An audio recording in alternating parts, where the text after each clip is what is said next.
Hi, everybody. Welcome back to Central Valley Talk Live. This is our Wednesday edition. It is the 22nd of June. I'm Austin Reed, coming to you from our Tower District studios inside the Mike Briggs building. We thank you for joining us. Hit me up on Facebook, Instagram, Twitter, and TikTok at Austin Reed On Air.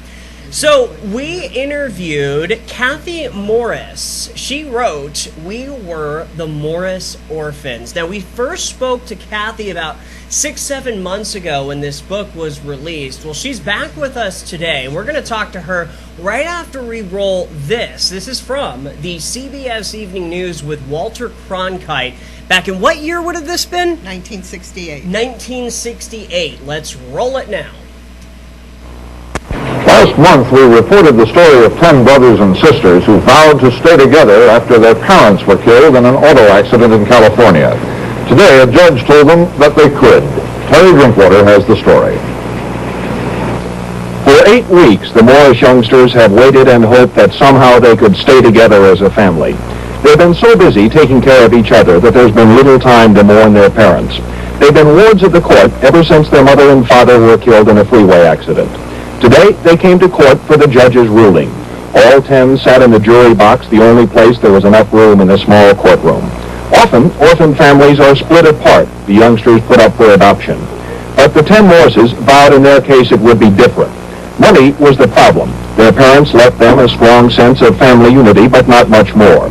So the citizens of this small farm town in central California started to fund.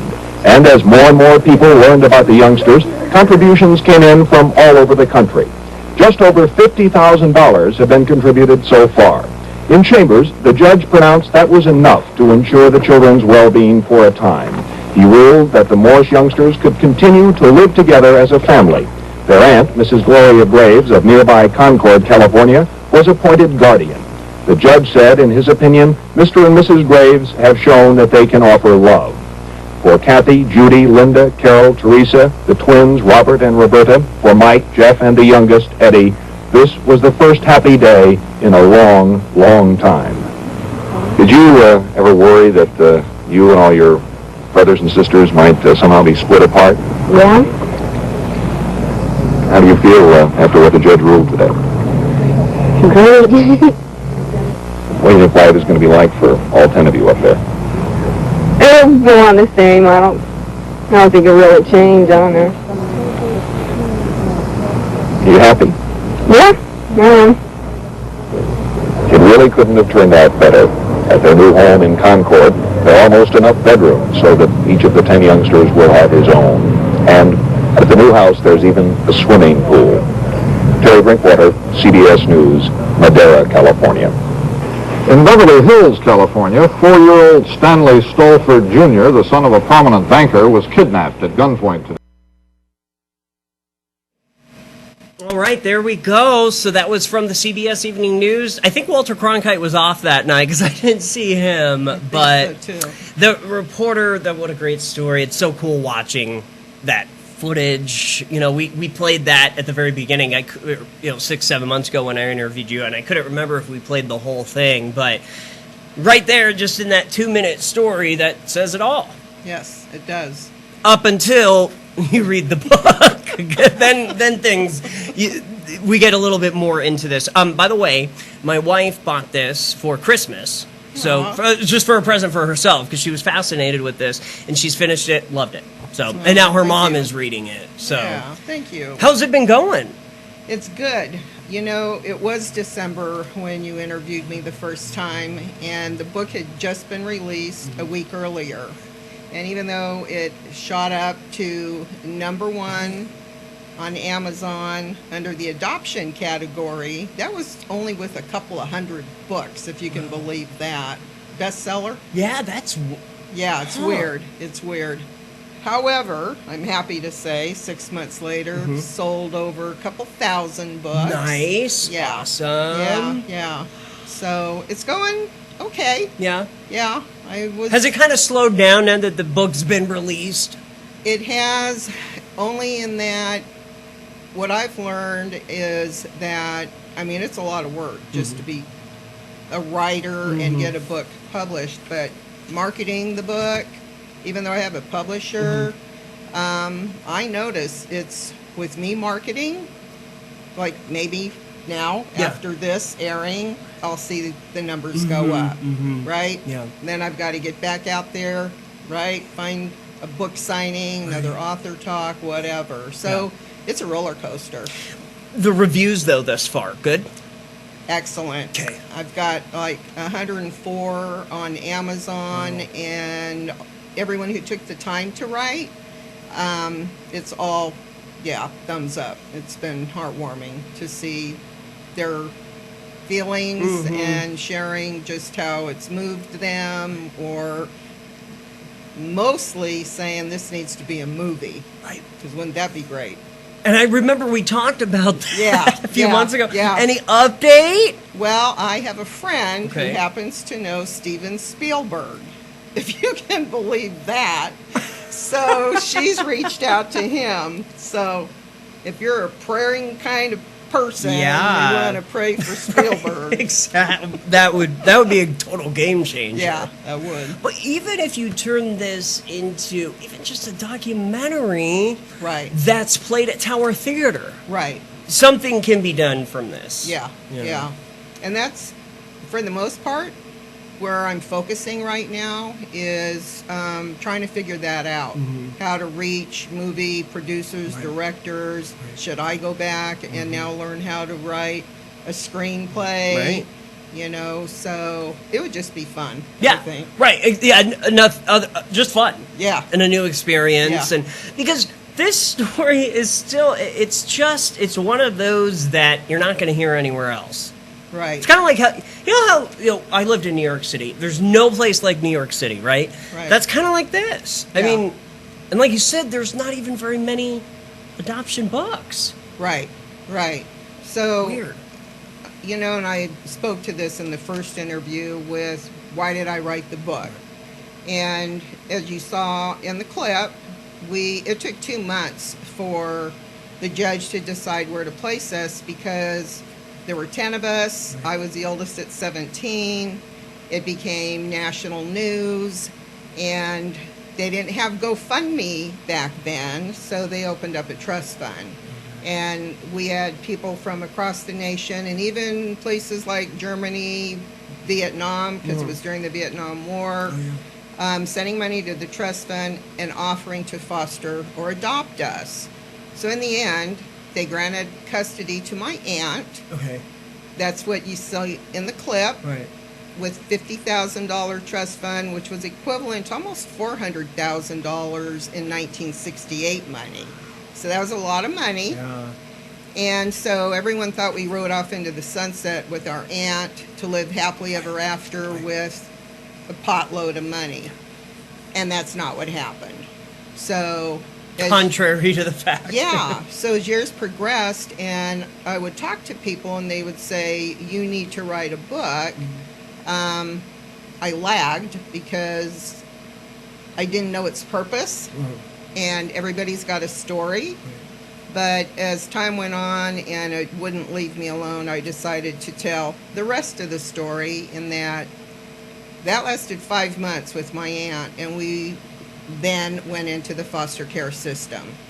And writing the book, I've met a lot of people along the way and found out the foster care system really hasn't changed in all these years. It's still very similar to. Yes, it's still defective.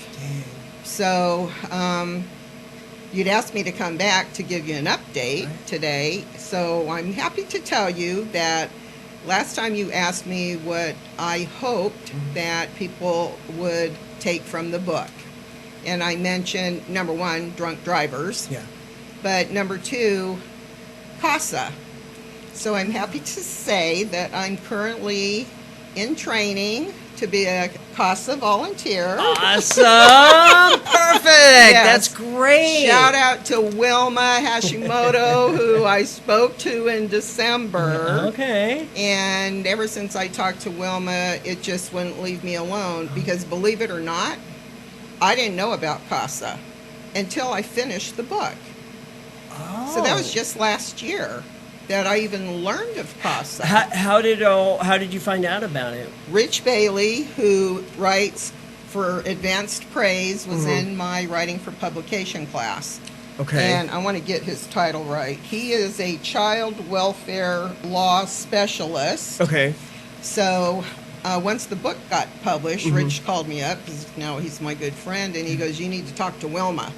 Okay. So I did, and now I'm in training, and I will be sworn in next week. Yay! High five! That's awesome. See, it all worked out. I know. You didn't even know where you were going to be, No. but No.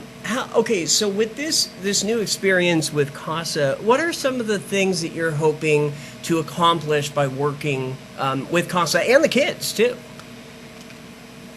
You know, when Rich first mentioned it to me, and after I spoke to Wilma, and just another one of those things where it wouldn't leave me alone. It's like, do you really want to do this? You know, it's a commitment. I Right. just finished a Yeah. commitment to the book, marketing it, blah, blah, blah. But you're still doing.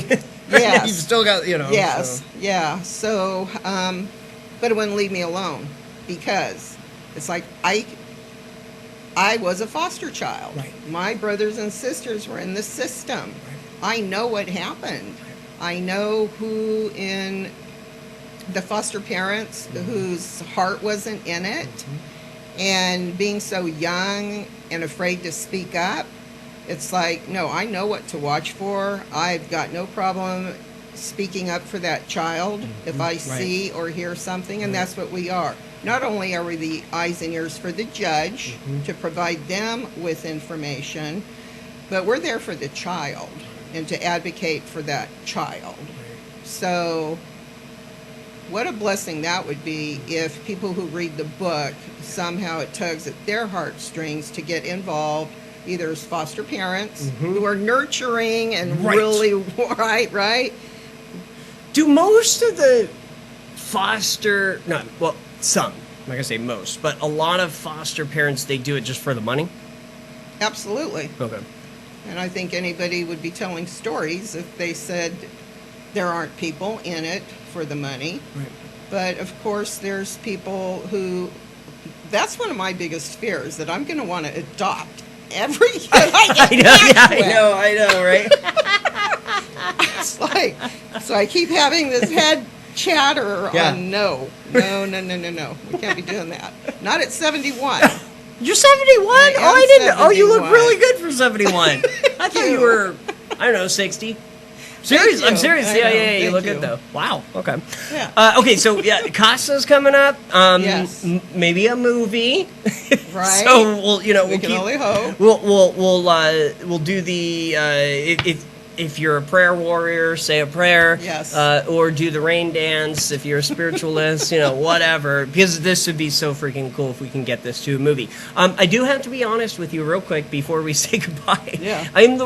Even though my last name is Reed, I don't read books. A lot don't. I- I don't. Not Oh, you really. don't? I really don't. So, my wife's big reader, so of course she, this is easy for her. So, but my question is, for people like me, and there's a lot of us, do you have an audio version?